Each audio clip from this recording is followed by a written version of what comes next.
Hello, नमस्कार। कैसे हैं सब लोग? बढ़िया। तो देखिए, अपन जो अध्ययन कर रहे थे, इसमें अपन ने भूगोल विषय के बारे में अर्थ, परिभाषाएं, नवीन प्रवृत्तियाँ, सामाजिक और प्राकृतिक विज्ञानों के वर्गीकरण में इसका जो योगदान है, इसकी बातें अपन ने कर ली थी। और अपन पढ़ रहे थे कि कुछ जो अन्य विषय हैं उनके साथ में इसका संबंध किस प्रकार का है, भूगोल का अन्य विषयों के साथ में संबंध कैसा है। तो इस संदर्भ में अपन ने कई विषयों के साथ में चर्चाएं कर ली थी, और कईयों के साथ में अपन को जो चर्चा करनी बाकी है वो अपन आज करते हैं। तो आप चलिए अपन शुरू करते हैं।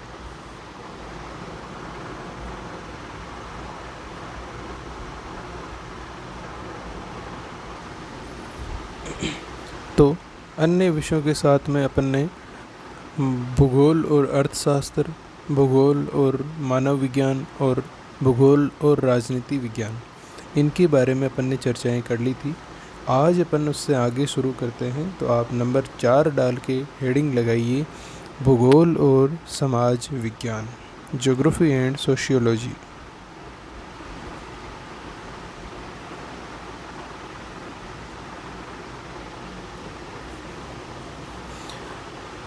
और देखिए भूगोल के बारे में तो आपको पता है, इसका तो विषय क्षेत्र कितना व्यापक है। लेकिन अगर समाज विज्ञान की अपन बात करें तो देखिए, समाज विज्ञान का जो अध्ययन का केंद्र बिंदु है वो समाज रहता है।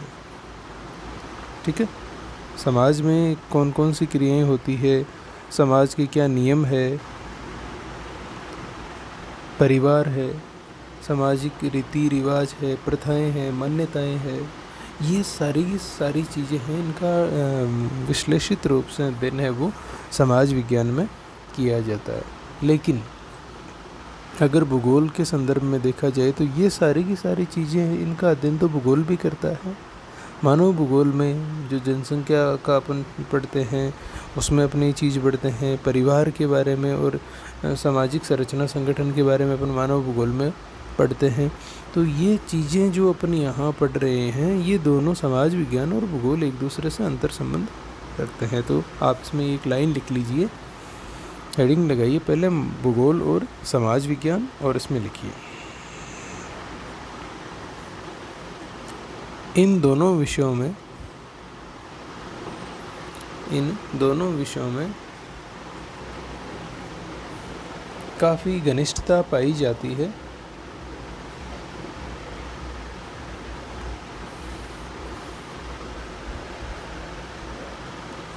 इन दोनों ही विषयों में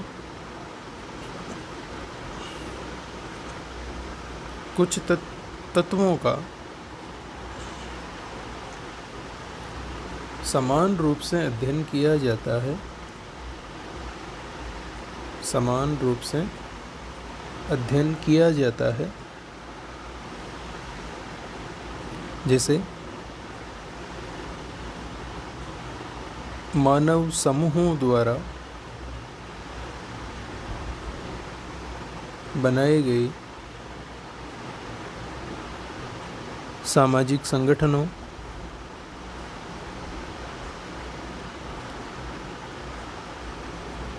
परिवार,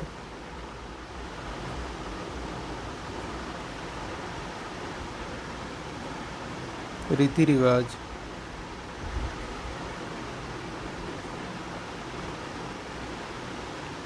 सामाजिक प्रथाएं,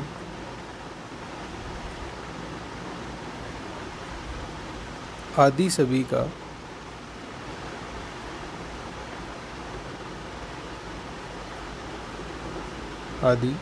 का दोनों विषयों में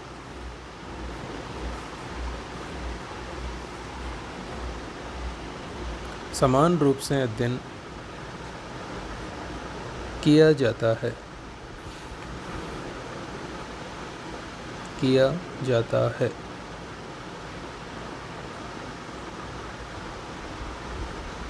ठीक है।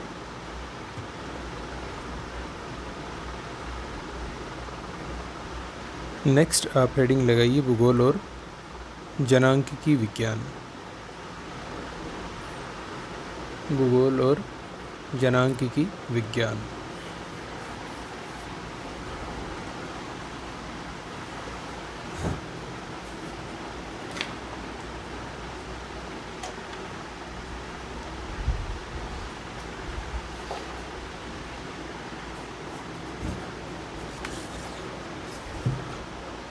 देखिए, जैसा कि नाम से ही पता चलता है कि जनांकिकी विज्ञान जो विषय है, इसका विषय क्षेत्र मुख्य रूप से जनसंख्या और जनसंख्या से संबंधित तत्व ही रहेंगे। जैसे जनसंख्या है, जनसंख्या का वितरण है, जनसंख्या का घनत्व है, जनसंख्या की साक्षरता है, ये सारे के सारे तत्व है वो मुख्य रूप से इसके अंतर्गत सम्मिलित होते हैं। और देखिए, अगर अपन बात करें तो इन्हीं विषयों का अपन अध्ययन है वो भूगोल में भी करते हैं। भूगोल में कैसे करते हैं कि भूगोल का जो अपना विषय क्षेत्र है, जो भी अपन मानव भूगोल के अंतर्गत पढ़ते हैं, उसमें अपने जनसंख्या का टॉपिक आता है। किसी क्षेत्र विशेष की जनसंख्या कितनी है, उसका वितरण प्रारूप कैसा है, उसकी साक्षरता दर क्या है, उसकी लिंगानुपात क्या है, कितनी जनसंख्या गाँवों में रह रही है, कितनी जनसंख्या शहरों में रह रही है, और कितनी जनसंख्या व्यवसायों में संलग्न है।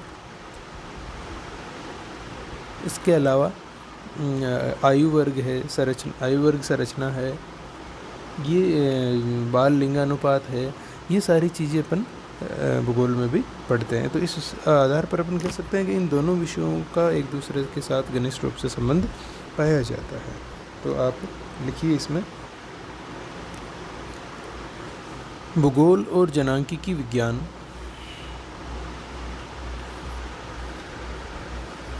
भूगोल और जनांकिकी विज्ञान दोनों विषय एक दूसरे से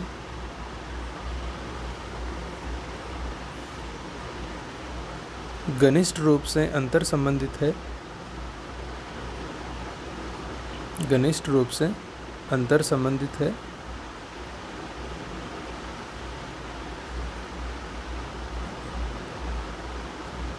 इन दोनों विषयों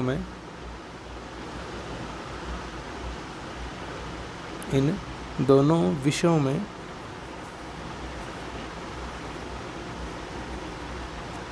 समान रूप से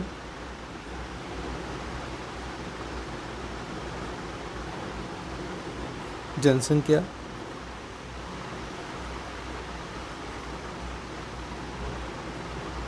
जनसंख्या वितरण,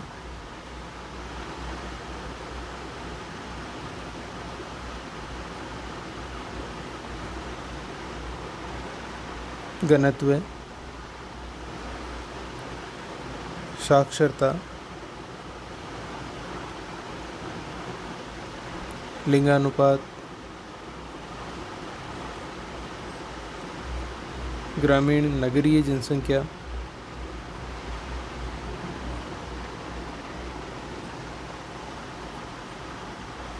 व्यावसायिक जनसंख्या आदि सभी का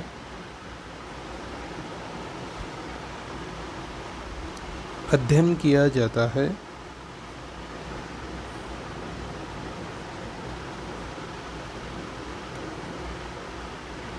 ठीक है, तो ये भी अपना पॉइंट क्लियर हुआ।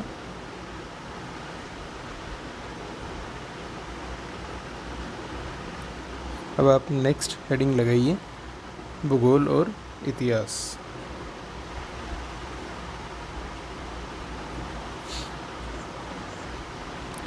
देखिए, भूगोल और इतिहास की अगर अपन बात करें तो दोनों विषय एक दूसरे से संबंधित है। किस प्रकार है वो बात अपन कर लेते हैं। तो देखिए, भूगोल और इतिहास दोनों में ही अपन कुछ चीज़ों का अध्ययन करते हैं। और एक बात ये भी है कि भूगोल और इतिहास एक दूसरे से जुड़े हुए हैं। किसी भी क्षेत्र का अगर इतिहास अपन देखते हैं, इतिहास का अपन अध्ययन करते हैं, तो वहाँ उसका भूगोल अपन को पढ़ना होता है। अगर इतिहास में कोई भी घटना घटित हुई तो उसके पीछे वहाँ के भौगोलिक कारक, उस समय की जो भौगोलिक घटनाएं, वो अपन को पढ़नी होती है कि इसके लिए ये कारक, ये भौतिक दशाएं, भौगोलिक दशाएं जिम्मेदार रही थी। इसके अलावा भूगोल का खुद का एक अपना इतिहास है। तो अपन ये कह सकते हैं कि दोनों विषय एक दूसरे से संबंधित है, एक दूसरे के विषय क्षेत्र का इनमें आदान प्रदान है वो होते रहता है। अब जैसे अपन बात करें मानव सभ्यताओं की उत्पत्ति की, तो मानव सभ्यताएं इतिहास का विषय है, लेकिन कहाँ उत्पन्न हुई, किस भूभाग में उत्पन्न हुई, कौन सी नदी के पास हुई, क्या वो क्रियाएं करती थी, कैसा उनका आदान प्रदान विनिमय था, ये सारी चीज़ें भूगोल के विषय क्षेत्र में आती है। उनका विकास कैसे हुआ, प्रारंभ में वो क्या काम करते थे, फिर क्या करने लगे, क्या उसका बदलाव हुआ, ये अपन उसमें दोनों में पढ़ना पड़ता है अपन को। इसके अलावा उनका समय क्या रहा, ये भी दोनों विषयों में पढ़ना होता है। उनमें क्या परिवर्तन हुए, किस प्रकार से उनका अस्तित्व है वो समाप्त हुआ, ये दोनों विषयों में अपन को पढ़ना होता है। और देखिए, इतिहास का भूगोल में इतना ज़्यादा महत्व है कि भूगोल की एक इसके संदर्भ में अध्ययन के लिए एक अलग से शाखा विकसित हुई है, जिसका नाम है ऐतिहासिक भूगोल, जो भूगोल की ही शाखा है। ठीक है, तो लिख लीजिए इसमें, भूगोल और इतिहास में भी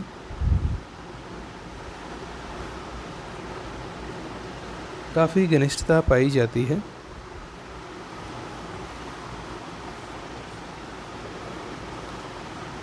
ये दोनों विषय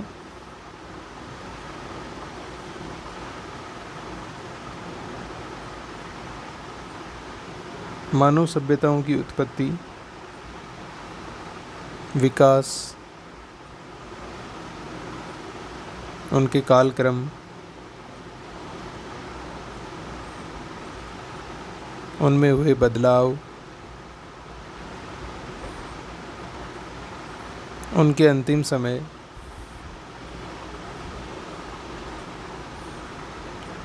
उनके भौतिक पर्यावरण से संबंध आदि तत्वों का समान रूप से अध्ययन करते हैं, समान रूप से अध्ययन करते हैं। ठीक है, तो ये भूगोल और इतिहास का संबंध भी अपना स्पष्ट हुआ। चलिए आगे चलते हैं।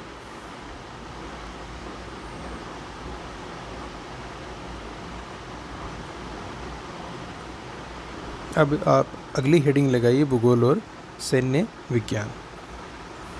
देखिए, सैन्य विज्ञान अपने आप में एक विशिष्ट विषय है जो काफ़ी महत्वपूर्ण माना जाता है। और अगर इसकी बात की जाए, भूगोल के साथ इसके संबंध की बात की जाए, तो देखिए कुछ तत्व ऐसे होते हैं कि जिनको अपन नज़रअंदाज नहीं कर सकते। जैसे कि देश की सीमाओं की सुरक्षा, देश की सामरिक जो बातें हैं उनके बारे में सैन्य भूगोल में अपन को अध्ययन करना होता है, क्योंकि सैन्य भूगोल का काम ही देश की सुरक्षा से संबंधित होता है। तो देखिए, भूगोल का सैन्य विज्ञान के लिए एक अपना अलग ही महत्व है। क्या है कि जैसे किसी देश की सीमाएं हैं, तो सीमाओं का अध्ययन भूगोल में मुख्य रूप से किया जाता है। तो सैन्य विज्ञान में भूगोल की जो सीमाओं का जो ज्ञान है वो उसमें काम आता है। अब किसी क्षेत्र विशेष में देश की सुरक्षा की बात हो रही है, तो उसमें मानव संसाधन कितना रह रहा है, किस प्रकार से रह रहा है, उसका क्या स्तर है, ये जानकारी भूगोल से ही मिल पाती है। सुरक्षा के लिए क्या इंतजाम किए जाने चाहिए, किस प्रकार के स्वरूप है, वहाँ का उच्चावच कैसा है, ये अपन को भूगोल से ही पता चलेगा। और वहाँ जो जलवायु है, जिस क्षेत्र का अध्ययन करना हो रहा है, जो सैन्य महत्व की, सामरिक महत्व की जो चीज़ है, वहाँ की जलवायु कैसी है। देखिए, इतिहास में अगर देखा जाए तो कई युद्ध ऐसे लड़े गए हैं जहाँ पर जलवायु के अनुरूप अगर सेना के अनुरूप अगर जलवायु नहीं रही तो वो युद्ध या तो हारे गए, या वो अगर अनुकूल रही तो वो बुरी तरह से जीते भी गए हैं। तो ऐसी बातें हैं जो भूगोल और सैन्य विज्ञान में समान रूप से पढ़ी जाती है। तो आप इसमें 2 लाइन लिख लीजिए कि इन दोनों विषयों में, अब वो लाइन अपन बार बार नहीं लिखेंगे, इनमें घनिष्ठ संबंध पाया जाता है, वो आप कॉमन हो गई तो आप अपने आप लिख सकते हो ये चीज़। आप केवल मेन बातें लिखिए कि इन दोनों विषयों में देश की सीमाओं,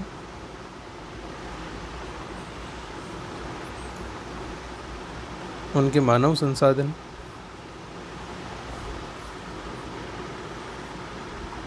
उच्चावच स्वरूप, जलवायु, सुरक्षा आदि के बारे में समान रूप से अध्ययन किया जाता है।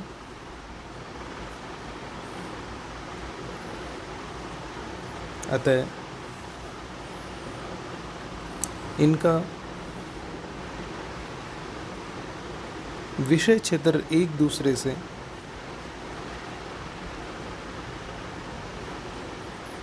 इस प्रकार जुड़ा हुआ है कि इन्हें अलग नहीं किया जा सकता। ठीक है, नेक्स्ट हेडिंग लगाइए आप भूगोल और गणित की। देखिए, भूगोल और गणित में भी बहुत ही घनिष्ठ अंतर संबंध पाया जाता है।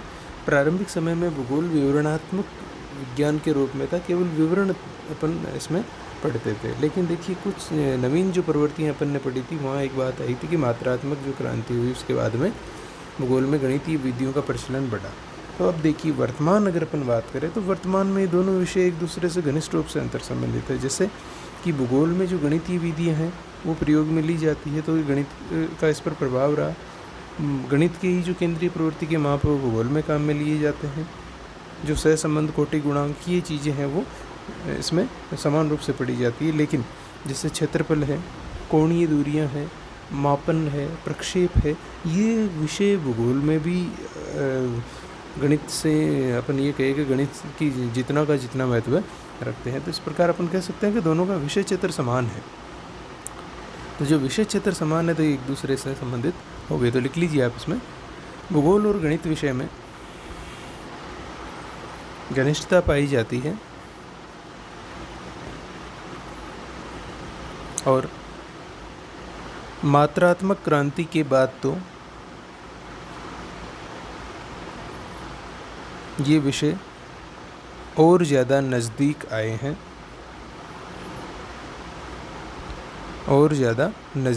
हैं, वर्तमान समय में प्रक्षेप, क्षेत्रफल, केंद्रीय प्रवृत्ति के माप, कोणीय दूरियां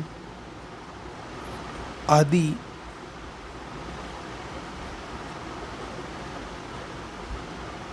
बिंदुओं का अध्ययन दोनों विषयों में समान रूप से किया जाता है।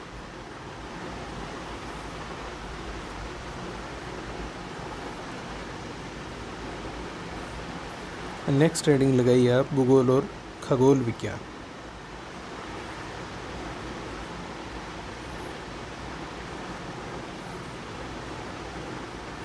देखिए, दोनों का इनका भी विषय क्षेत्र समान है। भूगोल में भी अपन सौर मंडल का अध्ययन करते हैं, खगोल विज्ञान में भी होता है। भूगोल में भी अपन पृथ्वी का अध्ययन करते हैं, खगोल विज्ञान में भी करते हैं। भूगोल में भी चंद्रमा और इस चंद्रमा या अन्य उपग्रहों के बारे में अध्ययन किया जाता है, खगोल विज्ञान में भी किया जाता है। अंतरिक्ष का अध्ययन भी अपन दोनों विषयों में समान रूप से करते हैं। तो अपन ये कह सकते हैं कि दोनों विषय एक दूसरे से विषय क्षेत्र के रूप में अंतर संबंधित है। तो लिख लीजिए, इन दोनों विषयों में सौर मंडल, पृथ्वी, चंद्रमा, अंतरिक्ष जैसे महत्वपूर्ण बिंदुओं का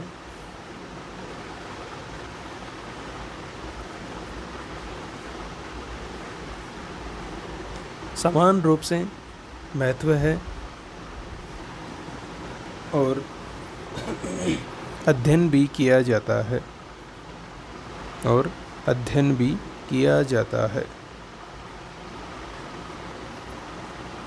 ठीक है। तो ये तो देखिए अपन मुख्य विषयों की बात कर ली। इसी प्रकार से आगे भी बहुत सारे विषय हैं जिनके बारे में अपन बात कर लेते हैं। अब इनको शॉर्ट में अपन समझ लेते हैं। देखिए, वनस्पति विज्ञान और भूगोल की अगर अपन बात करें तो वनस्पति विज्ञान और भूगोल दोनों में समान रूप से वनस्पति के वितरण, उसकी प्रजातियाँ, उसके प्रारूप, उसकी विशिष्टताएं, उसकी प्रकृति, उसके महत्व, उसके व्यापार, इनका समान रूप से अध्ययन किया जाता है। तो आप इसमें एक लाइन में लिख लीजिएगा, भूगोल और वनस्पति विज्ञान में, तो इसमें लिख लीजिए, इन दोनों विषयों में वनस्पति, उसके प्रकार, वितरण,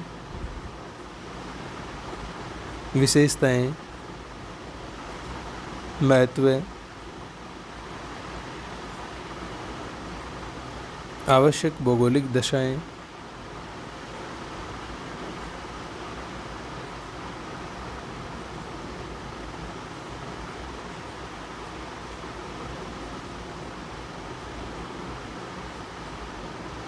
आदि सभी का समान रूप से अध्ययन किया जाता है। ठीक है। नेक्स्ट है भूगोल और जलवायु विज्ञान। तो इनमें देखिए भूगोल और जलवायु विज्ञान दोनों में समान रूप से जलवायु, तापमान, वायुदाब, वर्षा, संघनन, पृथ्वी का ऊष्मा बजट, वायुमंडल की परतें, इन सभी चीज़ों का समान रूप से अध्ययन है वो किया जाता है। ठीक है, तो आप ये भी लिख लीजिएगा। नेक्स्ट है मृदा विज्ञान। तो भूगोल और मृदा विज्ञान दोनों में ही मिट्टी की संरचना, मिट्टी के प्रकार, निर्माण प्रक्रिया, कालक्रम, विशिष्टताएं और मिट्टी में सम्मिलित तत्व, इन सभी का समान रूप से अध्ययन है वो किया जाता है। फिर संसाधन विज्ञान की बात करें तो विभिन्न प्रकार के संसाधन, उनका वर्गीकरण तथा इनकी उपलब्धता, वैकल्पिक उपयोग, इन सभी चीज़ों का अध्ययन दोनों विषयों में समान रूप से होता है। समुद्र विज्ञान की बात करें तो दोनों ही विषयों में जलीय जीव, जलीय संसाधन, जलीय धाराएं, इसके अलावा जलीय महासागरीय उच्चावच, इन सारी चीज़ों के साथ साथ जवार भाटा, प्रवाल भित्तियाँ, इनका अध्ययन समान रूप से होता है। आगे बात करें जीव विज्ञान तो जीवों की प्रजातियाँ, जीवों के विकसित होने के लिए आवश्यक भौगोलिक कारक, प्रभावित करने वाले कारक, जीवों की पर्यावरण के साथ में जो संबद्धता है, इन सारी चीज़ों का साथ में जीवों की प्रजातियाँ, उनकी विशिष्टताएं, इन सभी का अध्ययन दोनों विषयों में समान रूप से किया जाता है। तो इस प्रकार उपरोक्त अपन ये जो विवरण देखा है, इसके आधार पर अपन ये कह सकते हैं कि भूगोल का लगभग सभी विषयों के साथ में घनिष्ठ संबंध है वो पाया जाता है। ठीक है, तो आज के लिए अपना ये टॉपिक इतना ही समापन की ओर है। इसमें आप एक चीज़ अंतर संबंध को देखना चाहे तो एक डायग्राम है वो आप देख सकते हैं। बाकी ये टॉपिक अपना आज समाप्त हुआ। ठीक है, ये डायग्राम है इसमें, जिसमें अपन को ये दिखाया गया है कि किस प्रकार से भूगोल एक दूसरे विषयों से अंतर संबंधित है। ठीक है, तो आप इसको एक बार ध्यान से देख लीजिएगा। बनाने की वैसे आवश्यकता नहीं है, अगर आप बनाते हैं तो ठीक है, नहीं तो आप इसको एक बार ध्यान से देख लीजिएगा, आपकी सारी ये बात समझ में आ जाएगी। ठीक है, तो आप सभी का धन्यवाद। कल फिर मिलते हैं एक नई चैप्टर के साथ में।